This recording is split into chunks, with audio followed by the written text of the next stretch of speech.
এই রমজানে একটি নামাজের কথা বলবো, শত কষ্ট হলেও এই নামাজটা আপনি ছাড়বেন না, একবার হলেও এই নামাজটা আপনি পড়বেন। নবীজি এই নামাজের এত গুরুত্ব দিতেন, নবীজি বলেছেন জীবনে একবার হলেও তুমি এই নামাজটা পড়বে।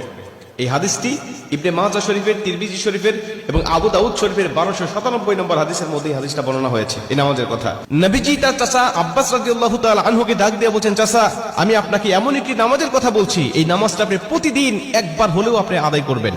চাচা যদি প্রতিদিন সম্ভব না হয়, অন্তত সপ্তাহে একবার হলেও আপনি নামাজটা পড়বেন। যদি সপ্তাহে সম্ভব না হয়, তাহলে আপনি মাসে অন্তত একবার এই নামাজটা আদায় করবেন। চাচা যদি মাসেও আপনার পক্ষে কষ্টকর হয়ে যায়, বছরে একবার পড়বেন। যদি বছরেও না পারেন, জীবদ্দশায় অন্তত একবার হলেও নামাজটা পড়বেন। কারণ এই নামাজটা এত পাওয়ারফুল নামাজ। এই নামাজটা আদায় করার কারণে আপনার প্রকাশ্যে অপ্রকাশ্যে যত গুনাহ করেছেন, আপনার ইচ্ছায় অনিচ্ছায় যত গুনাহ করেছেন, আপনার অতীত জীবনে যত গুনাহ করেছেন, সব গুনাহ আল্লাহ আপনাকে ক্ষমা করে দেবে। চাচা এই নামাজটার নিয়মটা একটু ব্যতিক্রম। এই নামাজটাকে বলা হয় সালাতুত তাসবিহ। এই নামাজের মধ্যে অতিরিক্ত কিছু তাসবিহ পাঠ করতে হয়।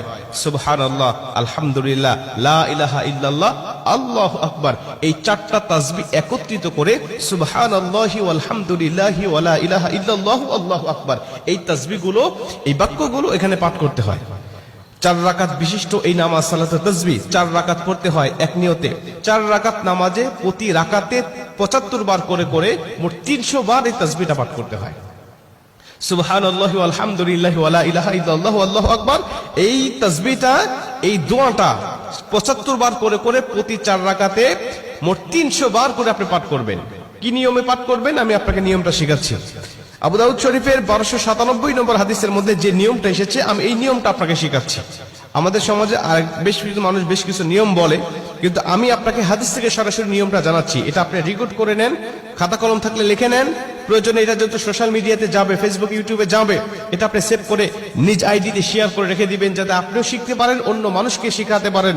আপনার শিখানোর কারণে কেউ যদি নামাজটা আদায় করতে পারে, ও যে সওয়াবটা অর্জন করবে, সওয়াবের একটা অংশ আল্লাহ আপনার আমলনামায়ও দান করবে। এজন্য এগুলো মানুষের কাছে ছড়িয়ে দিবেন যত সম্ভব হয়। আপনি প্রথমে যখন নামাজটা শুরু করবেন, নিয়ত করবেন নফল নামাজের নিয়ত করে অন্যান্য নামাজে যেভাবে সানা পাঠ করি আপনি সেভাবে সানা পড়বেন। অন্যান্য নামাজে যেভাবে সূরা ফাতিহা পড়ি ওভাবে সূরা ফাতিহা পড়বেন। অন্যান্য নামাজে সূরা ফাতিহার পরে যেভাবে সূরা মিলান ওইভাবে সূরা মিলাবেন।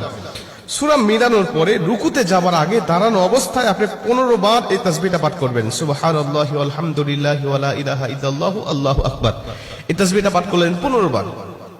15 বার পাঠ করার পর আপনি রুকুতে চলে গেলেন। রুকুতে গিয়ে রুকুর যে তাসবিহটা আছে, তাসবিহটা পাঠ করার পরে সুবহান রাব্বিল আযীম বলার পরে আপনি এই তাসবিহটা আবার পাঠ করবেন 10 বার। সুবহানাল্লাহি ওয়াল হামদুলিল্লাহি ওয়া লা ইলাহা ইল্লাল্লাহু